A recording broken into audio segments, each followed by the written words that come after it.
الحمد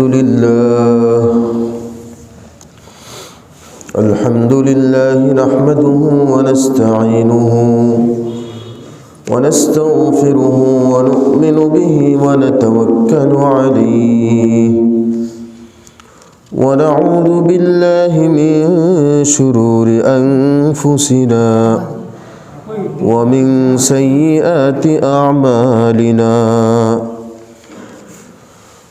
من يهد الله فلا مضل له ومن يضلله فلا هادي له ونشهد أن لا إله إلا الله وحده لا شريك له ونشهد أن سيدنا وسندنا وحبيبنا وحبيب ربنا ومولانا محمدا عبده ورسوله الذي أرسله الله بالحق بشيرا ونذيرا وداعيا إلى الله بإذنه سراجا وقمرا منيرا أما بعد فقد قال الله تبارك وتعالى في كلامه المجيد وفرقانه الحميد أعوذ بالله من الشيطان الرجيم بسم الله الرحمن الرحيم كيف تكفرون بالله وكنتم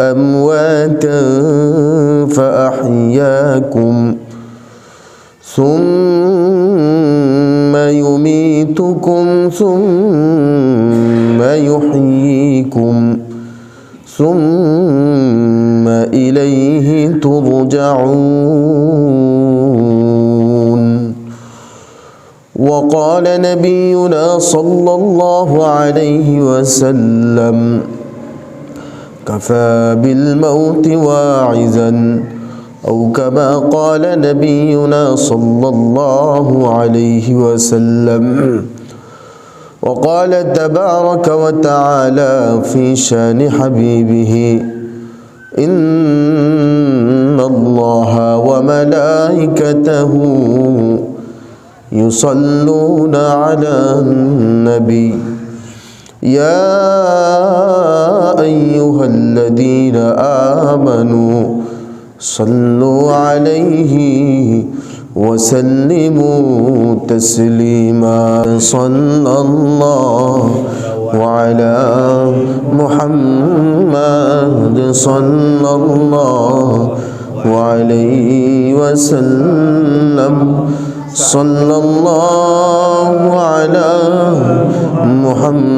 محمد صلى الله عليه وسلم فمحمدنا هو سيدنا فالعز لنا لدلالته صلى الله وعلى محمد صلى الله عليه وسلم صلى الله على محمد صلى الله عليه وسلم بلغ العلا بكماله كشف الدجى بجماله حسنت جميع خصاله صلوا عليه وآله سلموا يا قوم بل صلوا على صدر الأمين مصطفى ما جاء إلا رحمة للعالمين الحمد لله আল্লাহ পাক রব্বুল আলামিনের দরবারে অসংখ্য অগণিত শুকর ও সুজুদ যে মহান রব্বুল আলামিন কিছু দিনই আলোচনা করবার শুনবার তৌফিক এনায়েত করেছেন, এজন্য সকলে হৃদয়ের মনিকটা থেকে সবটুকু আবেগকে উজাড় করে দিল খুলে শুকরিয়া আদায় করে বলি আলহামদুলিল্লাহ।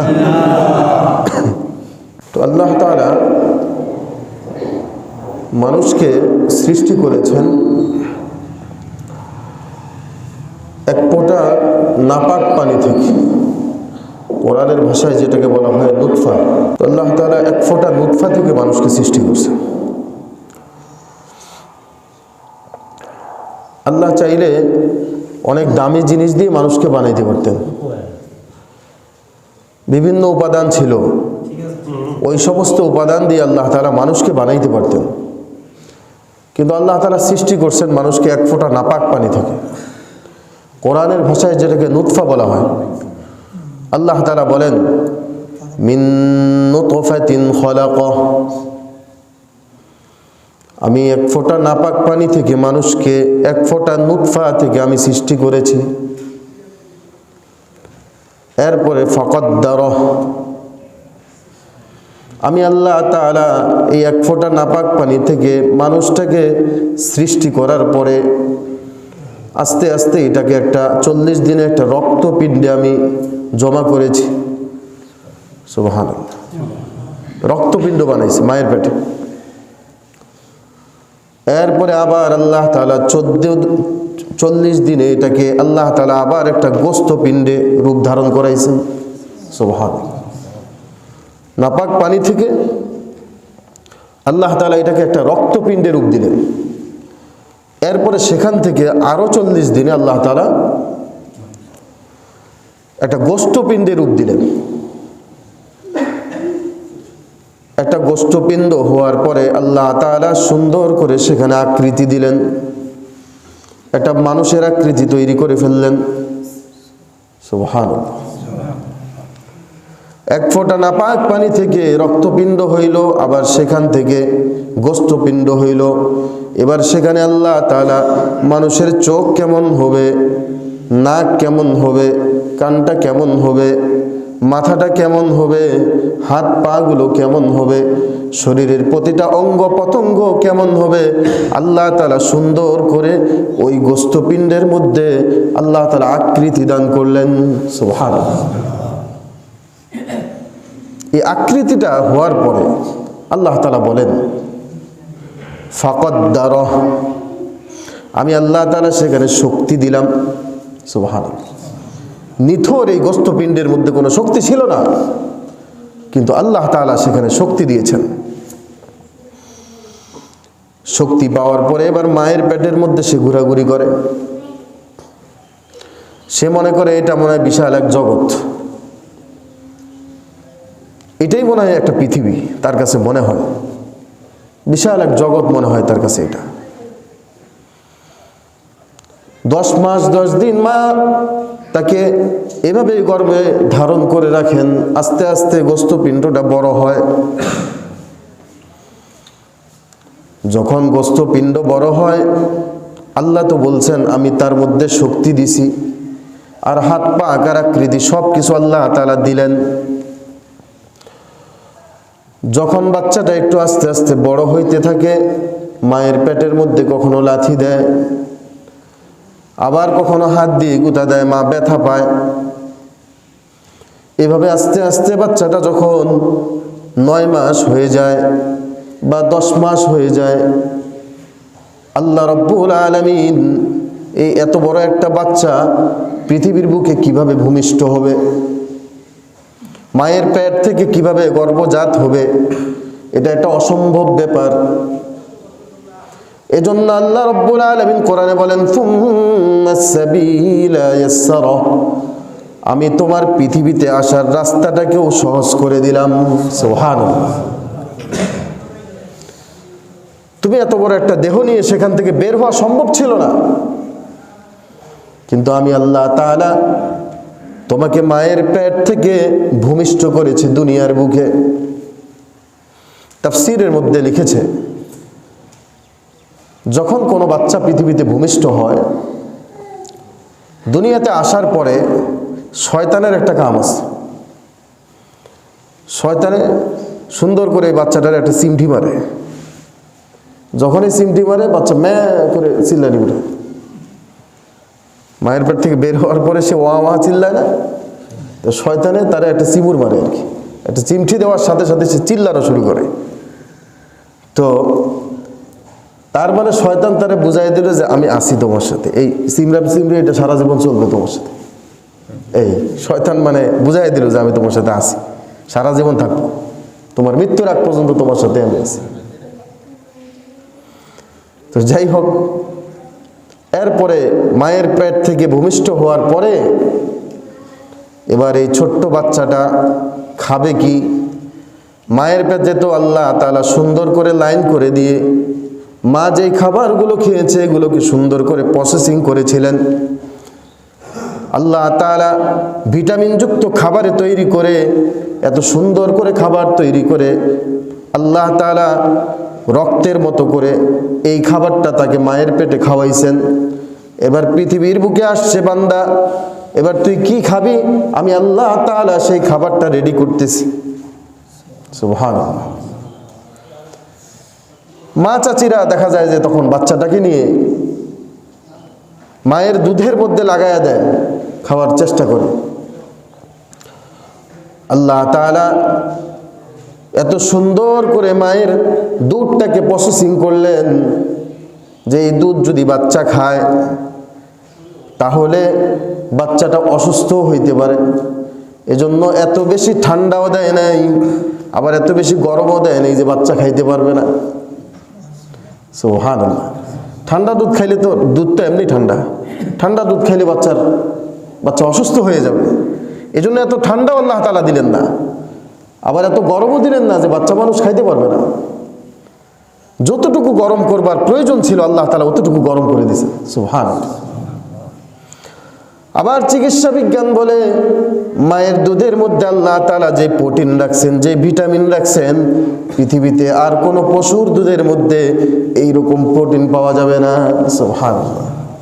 আমরা ল্যাকটোজিন খাওয়াই, বিভিন্ন কিছু খাওয়াই, যত কিছুই খাওয়ান আল্লাহ তাআলার সরাসরি যে নিয়ামত মায়ের স্তনের মধ্যে আল্লাহ তাআলা দিয়েছেন, মায়ের দুধের মধ্যে আল্লাহ তাআলা যেই প্রোটিনটুকু দিয়েছেন, যে ভিটামিনটুকু দিয়েছেন, এটা অন্য কোথাও আর পাওয়া যাবে না। সুবহানাল্লাহ। আল্লাহ তাআলা বলেন, বান্দা তোর মায়ের পেটে আমি খাওয়াইলাম, আবার পৃথিবীর বুকে আসলি, আসার পরে তোর খাবারের ব্যবস্থা করলাম। আস্তে আস্তে প্রায় 1.5 বছর, 2 বছর, 2.5 বছর তুই দুধ খাইলি মায়ের, 2টা বছর তুই দুধ খাইলি মায়ের, আমি আল্লাহ তাআলাই তোরে খাওয়াইলাম। আস্তে আস্তে যখন তুই বড় হইলি, এবার দেখলি বাবা বাড়িতে আসার সময় আমার জন্য চকলেট নিয়ে আসে, বাবা আমার জন্য বিভিন্ন মজা দোকান থেকে নিয়ে আসে। এবার সন্তান আস্তে আস্তে বাবার দিকে ধাবিত হয়। কি বলেন? মা বাদ এবার বাপের চেনা শুরু হয় আর কি। সন্তান যখন পড়াশোনা করে, আস্তে আস্তে যখন বড় হয়, বাপের সাথে তার একটা সম্পর্ক হয়,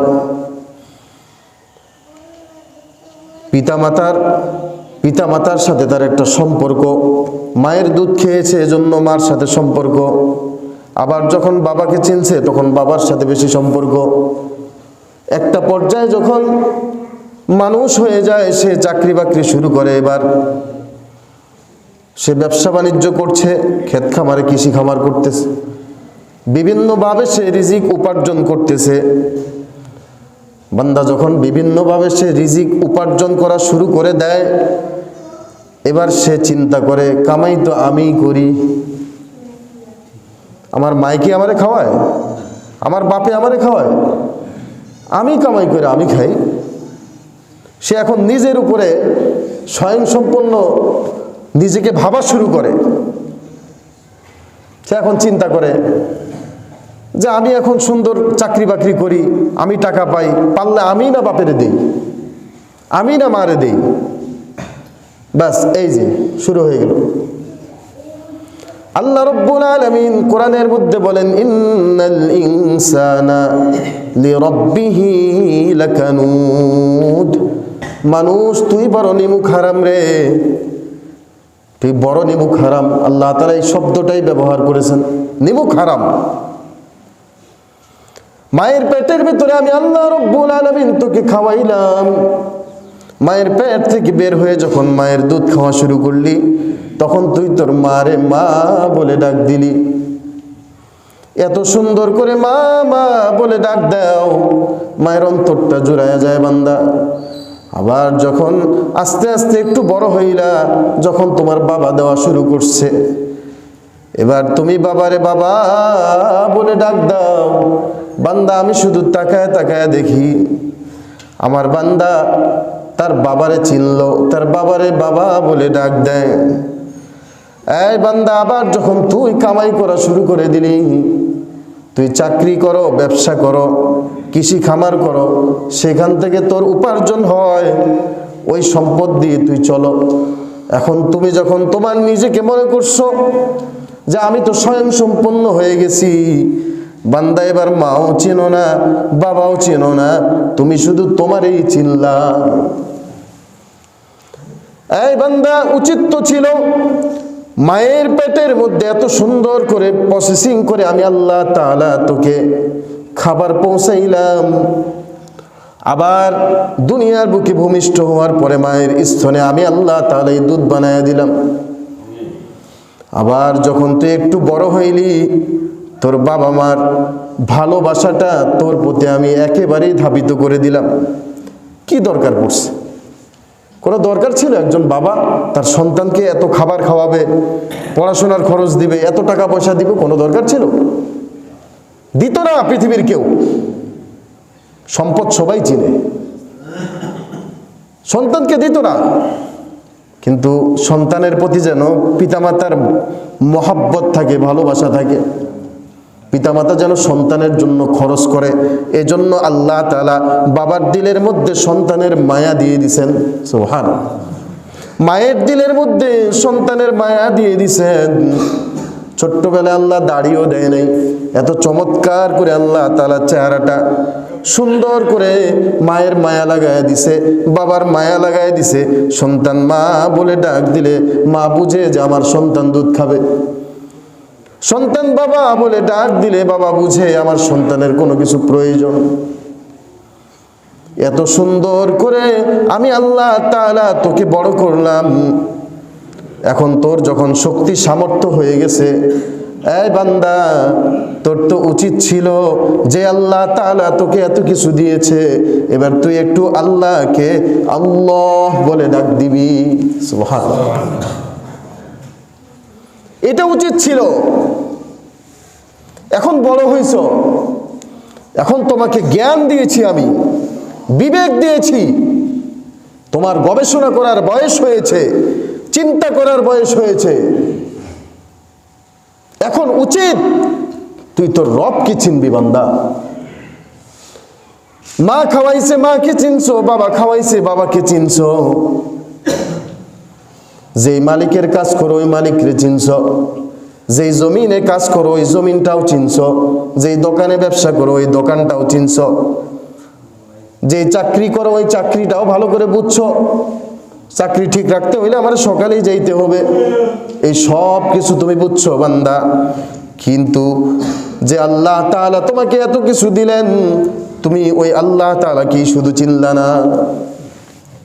আফসোস, আফসোস এটা যে পৃথিবীতে আমি আমার জমি চিনছি, জায়গা চিনছি, আমার চাকরিটাও ভালো করে বুঝছি। একটা ভালো চাকরি হওয়ার জন্য আমি পড়াশোনা করেছি, অনেক অনেক কষ্ট ক্লেশ করেছি, এর কাছে গেছি, তার কাছে গেছি, এরে ধরছি, তারে ধরছি, বিভিন্নভাবে আমি আমার চাকরিটা জোগাইছি। আমি বড় হওয়ার জন্য যেখানে যাওয়া প্রয়োজন আমি তাই করছি। আমার জীবিকা নির্বাহ করার জন্য আমার যা করার প্রয়োজন আমি তাই করছি। পিতামাতা সব কিছু ফেলে বিদেশেও গেছি। এত কিছু করার পরেও আমার মনটা ভরে না। আমি এগুলো খুব ভালো করেই চিনছি। হাসরের ময়দানে যদি আল্লাহ জিজ্ঞেস করেন, বান্দা চাকরি করার জন্য অফিসে গেছো, পড়াশোনা করার জন্য বিদেশেও গেছো, টাকা কামাই করার জন্য বিদেশে গেছো, পেটে খাবার দিতে হবে জন্য অটো চালানো শিখছো, জমিনে আবাদ করা শিখছো, এত কিছু শিখতে পারলা বান্দা, এত কিছু জানতে পারলা, এত কিছু বুঝতে পারলা, কিন্তু তুমি বুঝি তোমার রব আল্লাহকে বুঝতে পারলা না। আফসোস এটা। রবকে চিনেন, রবকে চিনেন। আল্লাহ কোরআনে বারবার এই কথাটা বারবার বলছে, কাইফা তাকফুরুনা বিল্লাহ, কিভাবে আল্লাহকে অস্বীকার করো তোমরা, কিভাবে অস্বীকার করো। ওয়া কুনতুম আমওয়াতা, অথচ তুমি তো মৃত ছিলা। ওই যে এক ফোঁটা নাপাক পানি ওখানে চলে যায়, এক ফোঁটা নাপাক পানি, সেখান থেকে আমি একটা রক্তপিণ্ডে রূপ দিলাম, তারপরে মাংসপিণ্ডে রূপ দিলাম, তারপরে আকার আকৃতি দিলাম, তারপরে মায়ের পেটে বড় করলাম, আস্তে আস্তে পৃথিবীতে আনলাম। তুই তো মৃত ছিলি রে বান্দা, তোর তো কোনো অস্তিত্বই ছিল না, কোনো অস্তিত্ব তোর ছিল না। ওয়া কুনতুম আমওয়াতা ফাআহইয়াকুম, আমি আল্লাহ তাআলা তোকে জীবিত করছি। সুবহানাল্লাহ। এই বান্দা শুনে রাখো, আমি আল্লাহ তাআলা তোকে জীবিত করে দুনিয়ার বুকে নির্দিষ্ট একটা সময় দিয়েছি। মনে রাখো, সুম্মা ইউমিতুকুম, আবার কিন্তু তোরে মারবো, আবার মারবো। এখন শক্তি সামর্থ্য দেখে তুমি মনে করতেছো আমি তো একটা কিছু হয়ে গেছি। এখন বাপেরে ধমক দিতেও দ্বিধাবোধ করে না, মারে ধমক দিতেও দ্বিধাবোধ করে না। আর যদি শক্তিমত্তা একটু বেশি হয়েছে, জাগা জমি যদি খালি একটু বেশি হয়েছে, তে তো আর কাউরে হিসাবই করে না, মনে করে। সমাজের বাকি লোকজন যেগুলো গরিব শ্রেণীর লোক, এরা তো তার কাছে মানুষই না। সে মনে করে যে আমি একটা কিছু হয়ে গেছি এবার। কিন্তু আল্লাহ তাআলা যে বললেন সুম্মা ইউমিতুকুম, আবার আমি মৃত্যু দিব তোমাকে, তার মানে কি বুঝাইতে চাইলেন? খুলিকাল ইনসানু দাঈফা, খুলিকাল ইনসানু দাঈফা, মানুষকে আল্লাহ তাআলা দুর্বল করে সৃষ্টি করেছেন। একটা মৌমাছি কামড় দিলে তুমি সহ্য করতে পারো না, 2-10টা মৌমাছি কামড় দিলে তোমার হাসপাতালে যাইতে হয়, ভর্তি হইতে হয়। একটা মৌমাছির কাছে তুমি দুর্বল। 10-12টা মশা কামড় দিলে তোমার আর খুঁজে পাওয়া যাবে, জ্বর আসে বলে। এক ডেঙ্গু মশা কামড় দিলে বলে তোমার জ্বর, জ্বরে তুমি শেষ, দুনিয়া থেকে চলে গেলা। তাহলে তুমি তো আমার মশার সামনেই কিছু না, তুমি তো আমার ছোট্ট সেই মৌমাছি পোকার সামনেই কিছু না। আমি কিছু পিঁপড়া সৃষ্টি করেছি, এই পিঁপড়ার 10টা-20টা কামড় খাইলে তুমি শেষ। তুমি কত দুর্বল চিন্তা করো না। এক ফোঁটা নাপাক পানি থেকে আমি তোমাকে সৃষ্টি করেছি। কিসের বড়াই দেখাও, কিসের ক্ষমতার গরম দেখাও, কিসের জাগা জমির গরম দেখাও, কিসের ভালো চাকরি বাকরির গরম দেখাও, কিসের অর্থ সম্পদের গরম দেখাও। বান্দা মনে রাখো, আবার বৃদ্ধ বয়সে তোকে দুর্বল করে দিব আমি। তোর বৃদ্ধ বয়সে আমি আল্লাহ রব্বুল আলামিন আবার এমন দুর্বল বানায় দিব, তোর সন্তানের কাছেও তোর মূল্য থাকবে না, তোর স্ত্রীর কাছেও তোর মূল্য থাকবে না, তোর পরিবারের আত্মীয় স্বজনের কাছেও তোর মূল্য থাকবে না। মানুষ যত বুড়া হয়ে যায় তার দাম তত কমে যায়, ঠিক কিনা? যত বুড়ো হয়ে যায় মানুষ, তার দাম কমে যায়। কিন্তু একটা কথা মনে রাখেন, আল্লাহওয়ালারা যত বুড়া হয় তাদের দাম তত বাড়ে। সুবহানাল্লাহ। আল্লাহর ওলি হাফিজ হুজুর রহমাতুল্লাহি আলাইহির কাছে এক ব্যক্তি গিয়েছিল পানি পড়ানোর জন্য। হুজুর হাদিস পড়াইতেন, বুখারী শরীফ পড়াইতেন, আর সব সময় কোরআন তেলাওয়াত করতেন জবান দিয়ে, সব সময় কোরআন তেলাওয়াত করতেন। যখন বাথরুমে যাইতেন জিহ্বাটাকে কামড় দিয়ে রাখতেন, বাথরুম থেকে বের হইলে জিহ্বা দিয়ে রক্ত বের হইতো। মানুষ জিজ্ঞাসা করতেন, হুজুর আপনার জিহ্বা দিয়ে রক্ত বের হয় কেন? বলে আমার কোরআন তেলাওয়াত করতে করতে জিহ্বাটা এত বেশি চালু হয়ে গেছে, এখন আমি বাথরুমে বইসাও আমার জিহ্বাটাকে নিয়ন্ত্রণ করতে পারি না। আমি এই জন্য জিহ্বা কামড় দিয়া ধরি, আর জিহ্বা কামড় দিয়া ধরলে আমার জিহ্বা থেকে রক্ত বের হয়। সুবহানাল্লাহ। হাদিস পড়াইতে পড়াইতে বুখারী শরীফ পড়াইতে পড়াইতে বেচারা বৃদ্ধ হয়ে গেছে, সামনের দাঁতগুলো পড়ে গেছে। আল্লাহর বান্দা পানি পড়া নেওয়ার জন্য আসছে, এভাবে হুজুর চেয়ারের মধ্যে বসা, পড়তেছেন, মুখে পানিটার মধ্যে ফু দিবেন, এজন্য ঠোঁট দিয়ে ঠোঁট নাড়ায় নাড়ায় পড়তেছেন। পড়তে পড়তে পড়তে বুড়া মানুষ, তার মুখ থেকে এক ফোঁটা লালা পড়ে গেল। আল্লাহর বান্দার সামনে বসা, চিন্তা করলেন লালাটা আমি মাটিতে পড়তে দেব না। হাতটা আগায় দিল, লালাটা তার হাতের মধ্যে পড়েছে। আল্লাহর বান্দা এবার চিন্তা করলেন আমি আমার রসুল পাই নাই, নবীজির কোনো সাহাবীকেও দেখি নাই, কোনো তাবেঈকেও পাই নাই, কিন্তু এমন একজন মানুষের সামনে আমি বসা, যেই মানুষটার পুরা জিন্দগি তিনি হাদিস পড়াইছেন, যেই মানুষটার জবান দিয়ে সবসময় কোরআনের তেলাওয়াত হয়, যেই মানুষটার জবান দিয়ে জিকির হয়, এমন একজন আল্লাহওয়ালা নবীর ওয়ারিস আমি পেয়েছি। না না, আমি এই লালাটা ফেলে দিব না। আল্লাহর বান্দা লালাটা সুন্দর করে চেটে খেয়ে ফেললেন। রাতের বেলা স্বপ্নে দেখে আল্লাহ রাসূল সাল্লাল্লাহু আলাইহি সাল্লাম এসে বলতেছেন, এই আমার উম্মত, বড় আক্ষেপ তোর দিলের মধ্যে, নবী পাই নাই, নবীর কোনো সাহাবীও দেখি নাই, আমি এমন একজন নবীর ওয়ারিস পেয়েছি, আমি তার লালা ফেলতে পারি না। এই আক্ষেপ নিয়ে তুমি আমার ওয়ারিসের লালাটা তুমি এভাবে খেয়ে ফেলেছো। এই আমার উম্মত শোনো, আমি তোমাকে কথা দিলাম, হাসরের ময়দানে তুমি আমার সাথেই জান্নাতে থাকবা। সুবহানাল্লাহ। চিন্তা করেন, তাহলে আল্লাহওয়ালারা বুড়া হইলে তাদের দাম বাড়ে। সুবহানাল্লাহ। আমাদের ছাত্ররা বা আমরা আমাদের উস্তাদদের জুতা বহন করাটাও সাআদাতের বিষয় মনে করি।